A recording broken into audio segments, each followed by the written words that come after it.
Hello, and welcome to Maury County Now. Maury County Now is a community news show covering the events, ideas, groups, and happenings in and around Maury County. This episode of Maury County Now has a very distinct historical theme to it. Our first segment covers the current exhibit at the Polk Presidential Hall here in Columbia, Tennessee. Tom Price, the curator of the Polk home, gives us a very special tour of the current exhibit, Sarah Polk, First Lady of Style.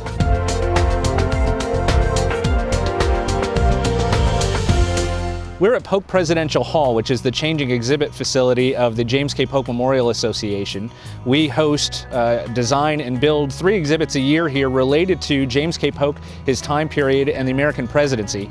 Our current exhibit is called Sarah Polk, First Lady of Style, and explores the life of Sarah Childress Polk as an unconventional woman of the 19th century.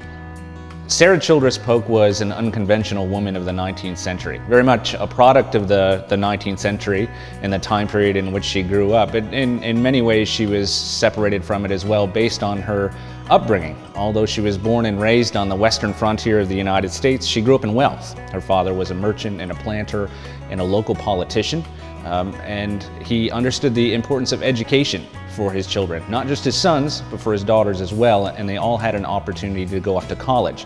Sarah was sent to the Moravian Academy in Salem, North Carolina, which was considered one of the best girls' schools in the South. Although her education was cut short, her father passed away quite suddenly. She was recalled back to Tennessee. By the standards of the day, she was still considered well-educated and something of a catch. She was soon courted by James K. Polk, who was then a young attorney, practicing law in Columbia, and trying to embark upon a political career as well. They were married New Year's Day, 1824, and they enjoyed a marriage that lasted nearly 30 years. We have a number of objects that highlight Sarah Polk's early life and education.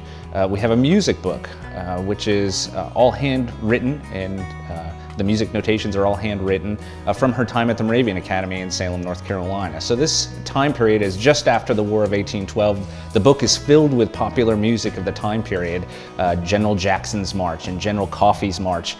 But most importantly, it also features the song Hail to the Chief. Now, we all associate that song with the official presidential anthem. That's actually a tradition that Sarah Polk started while First Lady, but our music book that we have on display shows that it was a song that she was familiar with from the time she was 14 years old.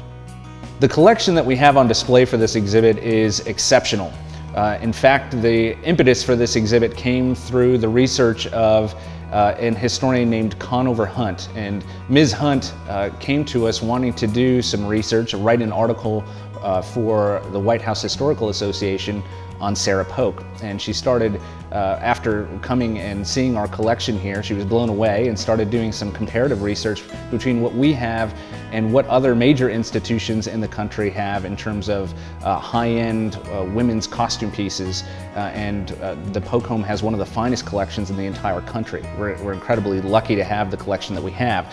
The 3 gowns that we have on display really reflect Sarah Polk and her sense of style in the White House. She purchased 2 of the 3 dresses in Paris in 1847, and they reflect sort of the highest end of fashion in the 19th century. Sarah wanted to play the part of First Lady. She felt her role as First Lady, and certainly how she looked, reflected the White House and reflected on her husband and his administration as well. The gowns are spectacular. They're silk made. They are incredibly complex in terms of how they're put together. Sarah was 5 feet 2 inches tall. She was slim, and you can certainly see that in the gowns that she wore. Lots of color in this time period as well. So the ball gown on the left is green velvet. You'll see very similarly the style with the second dress, the champagne colored ball gown as well, where it has a V-neck, sort of the fluted front as well. It was a style that we believe Sarah felt comfortable in. She thought she looked good in it and sort of stuck with it. The third dress is very interesting. The blue gown is actually called a robe de chambre, or a morning gown, something to be worn in the morning if she was taking visitors in the White House before she was properly dressed. This is sort of her undress dress costume. So they're really spectacular and, again, incredibly rare. Sarah Polk was such a helpmate to her husband. Where he liked to be in his office 17 and 18 hours in a day, Sarah understood that a lot of work could get done around a dining room table, around a gathering of people. So where James K. Polk was often considered cold and aloof, Sarah was warm and gracious, and they were very much complementary to each other even in that regard. White House dinners are one of the best examples we have of that partnership. Sarah would invite 50 to 75 people to dinner on Tuesdays and Fridays, sometimes even more during the U.S.-Mexican War, which was fought during Polk's presidency. They would gather in the Blue Oval Room of the White House, and when the dinner bell was rung, they would process into the dining room table, something their detractors sometimes called the polka. They would march into the White House dining room and have a seat, and courses would start being served one at a time. One congressman's wife remembered up to 150 courses served. They sat at 4 o'clock in the afternoon. They didn't get done until 8 o'clock at night, what she called 4 mortal hours around the dining room table. But there's really a method behind it. Sarah understood that a lot of work could get done around a dining room table. These 50 to 75 people were composed of not only their political allies, but their political opponents as well, and she would seat one to the next and use this 4 mortal hours to talk about the issues of the day, sometimes when the floors of Congress were not always a civilized place to do it. So the china is sort of reflective of that graciousness in the White House. They had 3 sets of china during their time there. They had a blue set, a tea set, they had a dessert set, which was green. We have a number of pieces in our collection from that set, and their dinner service was white, embossed with gold. Each of the official White House sets of china had the presidential seal embossed along the side band. They're beautiful pieces, and we're fortunate to have as many as we do today. James K. Polk was a promised one-term president. He did not seek re-election. So in 1849, James and Sarah left for Nashville. James K. Polk was just 53 years old. Sarah was in her mid-40s and looking forward to a long retirement. Unfortunately, James K. Polk died just 3 months later, and Sarah would outlive him by 42 years. She's the longest widowed First Lady in American history. But even that phase of her life was unconventional. About a year after the death of her husband, she adopted a 2-year-old orphaned great-niece and raised her as her own daughter. So she started motherhood at the time of her widowhood. She ran a plantation, a cotton plantation in north-central Mississippi, very effectively, very successfully through the 1850s as the price of cotton rose, and then sold it in 1860 and got out of planting altogether just as the Civil War was looming on the horizon. She remained publicly neutral during the Civil War. She entertained commanders from both sides of that conflict. She flew the United States flag outside of Polk Place, but at the same time was a member of a number of Confederate relief organizations as well, making bandages for wounded soldiers. And of course, she was the center of Nashville social life for those 42 years that she was a widow. She was sort of the grande dame of Nashville society, entertaining dignitaries. Presidents Hayes and Cleveland came and made stops at Polk Place. And so she was very much a part of Nashville fabric for 42 years and kept apprised of national goings-on as well. She kept in close contact with her husband's former colleagues, people like James Buchanan, who during the Polk administration was his Secretary of State, but would later be President of the United States. So Sarah Polk was very much an active member of society during that 42-year widowhood. Putting an exhibit together of this magnitude takes a lot of effort from a lot of different people, both volunteers, innumerable, but a lot of experts as well. We know where our expertise ends and where we need help from others. A couple of people that need to be mentioned: Candace Adelson, the senior curator of textiles at the Tennessee State Museum, put in many hours of work helping us mount this exhibit, and also Polly Willman, who is the former conservator of the First Lady's Gowns exhibit at the Smithsonian Institute, also put in a lot of time on this exhibit as well. Again, many volunteers put in lots of time helping us put this exhibit and all of our exhibits together as well. It takes the whole community really to help an organization like the James K. Polk Memorial Association. We've been open to the public since 1929, and that certainly can't happen without the support of the Columbia community and the greater Middle Tennessee community as well. This exhibit, Sarah Childress Polk, First Lady of Style, will be open through March 31st, 2013.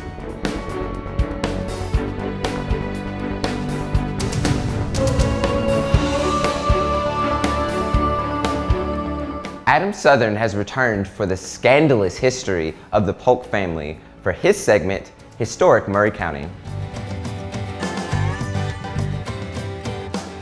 Hi, I'm Adam Southern, and this is another exciting segment of Historic Maury County. And we are here today at the Maury County Library, and I'm going to tell you a little bit about the Polk family. This is something you will not hear if you go tour the Polk home. This is the dark secrets of the Polk family. Not really secrets, but kind of the family rumors they like to put under the rug. James K. Polk, let's face it, wasn't really a colorful character. He was all about work. He never got into any scandals. All he did was work himself to death. But luckily for us here in Maury County, his family was a lot more colorful. James K. Polk had a sister who was manic depressive. And they say that no matter what time of the day or night you walked down West 7th Street, you could hear her screaming at her husband, Dr. Hayes. And luckily she died a few years before he did, so he had a few years of peace. But they lived in the sister's house just beside the Polk home. And that's why we call it the sister's house. Ophelia lived there in all of her craziness. And James K. Polk also had a brother named Franklin who was a bad drunk. And he ended up drinking himself to death. He died 28 years old because he could not quit drinking. And his father actually left him out of the will. Said he would not get any inheritance until he quit the evils of drinking. And he just couldn't do it. So sadly, he had two crazies in the family, the drunk and the manic depressive. There was also a younger brother by the name of William Hawkins Polk, and he was probably the most colorful of the Polk family. Very good looking. He was probably the best looking, and he knew it. He got away with a lot of stuff. He went on his looks and came from a wealthy family, so he had two things going for him, wealthy and good looking. And he was on the square in Columbia. If you know where the travel agency is in Columbia's downtown, he was standing on that corner in 1839. And he was getting married the next day. And there was a young man by the name of Richard Hightower Hayes in town as well. He was a wealthy, good-looking man from Williamson County. You know, Williamson County, Maury County people sometimes don't get along too well, even back then. So Richard Hightower Hayes walks across the street, and there stands William Hawkins Polk being congratulated by a bunch of his friends. And Richard Hightower Hayes thought, I'm going to say something very snide to him. And he said, Polk, I saw your fiance's ankles. Well, back then, that was the biggest insult you could give a man, to say that you had seen his fiance's ankles, because that was saying you knew her intimately. Because women had to be covered from their neck all the way down to her toes. So if he saw her ankles, that was a bad thing. So what did William Hawkins Polk do? He walked over to the street and there was a buggy. He grabbed a whip and he whipped Richard Hightower Hayes right in the middle of the street in front of everybody. And of course Richard Hightower Hayes, limps off. But a few hours later, here he comes again. And this time he has a pistol. And William Hawkins Polk's friends say, hey, look, here comes Hightower Hayes again. And Polk just stood there, waited till Richard Hightower Hayes took his shot, and Richard Hightower Hayes missed. So Polk coolly reached into his jacket, produced a pistol, and shot Richard Hightower Hayes dead in the street. One shot, one kill. Now they had an inquest into this, and they found he wasn't guilty of killing a man because it was self-defense. Richard Hightower Hayes took the first shot. But they had to charge him with something. So they charged him with discharging a firearm in city limits, and he had to spend 30 days in jail. And he was getting married the next day, he had to spend his honeymoon, that 30 days in the jail. So I can imagine his in-laws were very impressed. Hey, my daughter just spent her honeymoon in the Maury County Jail. But those are the kind of stories that kind of get left out of the history books. Those are the warts of the President Polk. That's his presidential warts. Back then, we didn't really talk about all the bad things presidents did. In the 1800s, we kind of glorified our presidents. But now, of course, presidents are picked apart. It's very different from what it was back then. Imagine if James K. Polk were alive today, these would make front page headlines across the nation. President Polk's brother killed someone. But back then, it didn't make much of a difference one way or another. It was self-defense and discharging a firearm in city limits as the city of Columbia saw it. This story and more can be found in the many books of the Maury County Public Library. The Maury County Public Library is open Monday through Wednesday, 8 a.m. to 8 p.m. and Thursday through Saturday, 9 to 5. And you can also find us online at www.maurycountylibrary.org. And there on our website, you can download free ebooks, search our catalog, get access to our databases, and many more services. So look us up online or come in and see us. Hello, Maury County Now viewers. This week, Jonathan Hickerson has a two-part edition of Back Road Ramblin'. Let's see what Jonathan found for us at S&G Custom Cycles.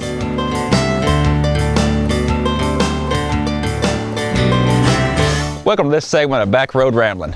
I'm your host, Jonathan Hickerson. We travel the back roads of Maury County looking for unique and eccentric features. Today we're at S&G Cycles. They have things in here you will not believe. Let's watch. Sam started S&G Custom Cycles in a little gas station in Mount Pleasant back in '73, and actually moved over here on West 7th Street in 1978 or 9 in a gas station which is now gone. He basically got into the motorcycle business by accident because he worked with them all the time since his uncle had a dealership in Hornwall and his grandfather had that one in Columbia. People start bringing motorcycles to him to work on weekends, and he eventually got to having more motorcycles at his house to work on, and he could get his out to ride it. So he started his bike shop in '73, and it's been going strong ever since then. We do custom work, we do restoration work, and we do all the service work, and not just Harleys. We fool with Hondas, British bikes, German bikes, and anything with 2 wheels and some with 3. Actually, we have a lot of people just like antiques and old stuff, because once we get outside to the other showroom, I mean, there's just tons of old stuff, like old stereos, old washing machines, just all kind of old stuff. A lot of, when we do those tours with the Chamber of Commerce here, most of the people that come on them things don't even ride motorcycles. Either they did when they were young, but they don't anymore, but they have a large time here, because we have a lot of jokes and tricks and funny stuff around here that as you've seen a few earlier, that people get a kick out of, and we just like to have fun, and that's it.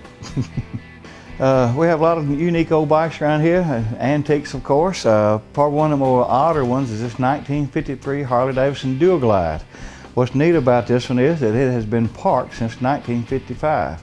We bought it in a estate sale in 1998, and the story we got, the lady's husband bought a brand new Harley when he got out of the service in 1953, and he put about 11,000 miles on it before he got killed in a car wreck in 1955, and she never remarried, no children, nothing like that.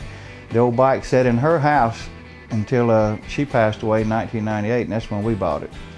The bike sitting next to it is a pretty neat old bike. That's the oldest Harley I got. It's a 1937 model Harley. And the one on the very far end of it there is the one we talked about earlier about restoring to put his original sheet metal back on it, because it come out of his uncle's Harley-Davidson dealership, Goodman Harley-Davidson sales, down in Hornwall, Tennessee. And we work on old bikes all the time. We service them all the time. We do restoration work, and we stock parts to most of these old pan heads, flat heads, and knuckle heads all the time. The oldest thing I got right here is 1930 Scott Flying Squirrel. It's made over in England. Pretty unique fella. It's used water cooled. You got to think about this in the 30s now. Water cooled, got shifter and stuff with a gate shifter on the right hand side. The oil system, a lot of the Harley-Davidson stuff at that time had a total loss oil system. Whatever run through the engine, run out on the ground eventually.